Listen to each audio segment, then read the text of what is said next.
Hi crafters, Amy here, and I'm so excited to share this batch of cards with you today. I was able to use a full sheet of pattern paper in this gorgeous new stencil from A Colorful Life Designs. It's called Starlight. It's part of the November release, which is chock full of amazing holiday and Christmas stencils, so you don't want to miss it, and be sure to use my coupon. Now here, when I'm done throwing stuff around, I'll show you this full sheet of 12 by 12 pattern paper that I was able to use and cut into 6 different panels. Now these are slightly smaller than A2 size, so they're 4 by 5 1/4, and here are some photos of the finished cards. You can see they're all slightly different, but they came together super quickly. So this is a really good batching idea if you need to make a bunch of holiday cards and don't have a lot of time, and also if you want to use up some pattern paper. So I have a lot of pattern paper. I have too much of the stuff, and I like to jazz it up and put my spin on it. So if I'm going to use pattern paper, chances are I'm going to do something different with it, whether it's embossing or die cutting, or in this case stenciling on top of it. So I'm going to show you how I created this look. I have suede shoes and all that jazz. This is from the party collection. Oh, and I have the Grape Crush. So with these 3 colors, I'm going to do some beautiful ink blending right on top of the pattern paper. And what's really cool about this is the design kind of shows through in spots. So it adds some visual interest, because when I go lighter handed with the ink blending, then that allows the beautiful pattern on the designer paper to kind of shine through the ink blending. So you can kind of maneuver this star-shaped stencil all different ways on your panel, and you'll see that's what I do end up doing. I'm going to basically show you the different components, but I did kind of batch them all in sections. So I was able to save time by, cutting out the 6 panels of the pattern paper and having ready to go. And then I could ink blend 6 panels all in one step. And then I could do the die cutting all in one step. And then the applying all in one step, and the blingage. And you'll see what I mean. But either way, I'm just going to show you the process of one finished card, so I don't keep you here all day, because I know you got to get to making your holiday cards. But this is how I do it. And this is a way to really save time and allow me to kind of production line style mass produce cards. So I'm going to remove this to reveal this fabulous design. How pretty is this, guys?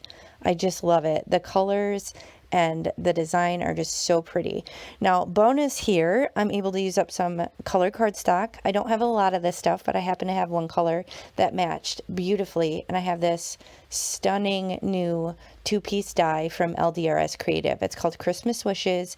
It's really pretty imposing. It makes a really nice focal point on your card. I was a little nervous, actually. I was like, this is kind of covering up a lot of the stencil, but it made it work. I would maybe use it on maybe a background that could be covered up a little bit more if I were to do it again. But I stuck with it, and I'm really happy with how it turned out.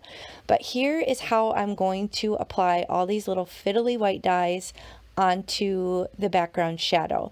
And you were seeing I was just writing top on the sheet, so I knew which side was the top and which side had the adhesive. Now these are micro dot sheets. They're called Artist Tack, and I bought them specifically for this purpose, for little thin word dies like this, because guys, I don't have the patience for liquid glue and oozage. I just don't. So this was my solution, and this has been working really well. I'm just burnishing it down, and then when you pull it back, it has a ton of these little mini micro dots all over the back. So I'm just going to carefully pull these out and then attach it right to the blue shadow layer, and that's how I create this step. So I did that for all 6 cards. You just kind of line it up. I'm starting on the right side to make sure the S's are lined up, and then I just kind of press down the others and kind of wiggle them around. And you do have some wiggle room. You can kind of move them as you need to, and then just really press it down, and even maybe burnish it with the outside sheet of the micro dots when you have it in place, just to allow it to really stick down. So I did die cut these off screen. I will tell you, I used an 80-pound cardstock because I wanted it to cut through easy, but I think I would do 110 pounds if I were to do it again, or the next time I do it, just because I would want it to be a little bit thicker, because they are kind of thin in spots. And here you can see I have my adhesive eraser. I'm just getting rid of some little extra dots that ended up on the front of the white part of the die cutting. Oh, and I did use a metal shim, and that really was a game changer for this because it was really kind of delicate in spots with the little loop-de-loops. So do yourself a favor if you get this die and use a metal shim. So here you could see I was just showing the card bases that I had ready to go. I attached all the panels directly to the card base, and now I'm going to put down the sentiment. So you can see I made them all a little bit different. One of them I ended up doing a horizontal orientation like this, whereas all the other ones I ended up doing vertical. So just kind of play with your design, play with whatever products you're using, and figure out what works best for you. But on this one that I'm showing you, I decided to do a horizontal orientation. So I have some foam tape.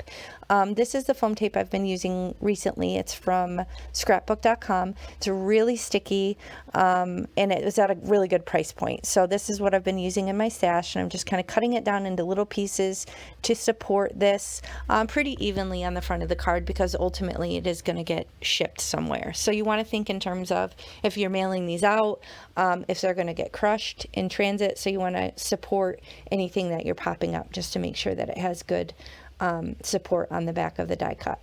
So here I'm lining it up on this. Again, it's not really clear that it's a star, but I don't care. I think it kind of adds to the versatility of this stencil because you can kind of make it look however you want it to.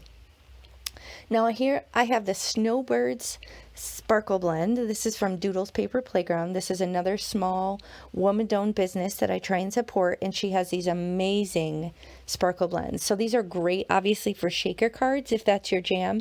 But as you'll see, I'm just going to use a little smattering of these on the front of some of my cards. I don't do it on all of them, but there's cool little snowflakes, and there's all these white and like iridescent looking little sequins, and there's even little clay penguins in there, which are so cute. But I'm just taking a smattering of the kind of white or iridescent ones because I feel like that works with my design, and I'm putting some down with liquid glue in odd numbers. So I have 3 on one side, 2 on the other, and I'm using this picker tool, which I actually also got from Doodles Paper Playground, just to kind of allow me to lay these down.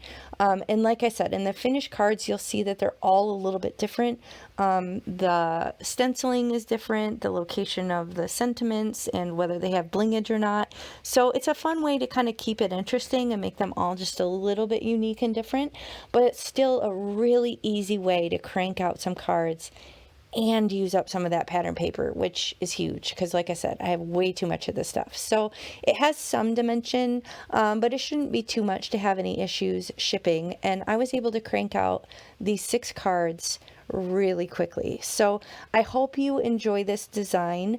I do have a playlist on my channel with a bunch of other Christmas and holiday card ideas, both from this season and from prior seasons. So if you need some batching ideas or ways to kind of make cards quickly, maybe check that out, and I will link that below. So thank you so much for watching. I really appreciate you, and I'll catch you next time.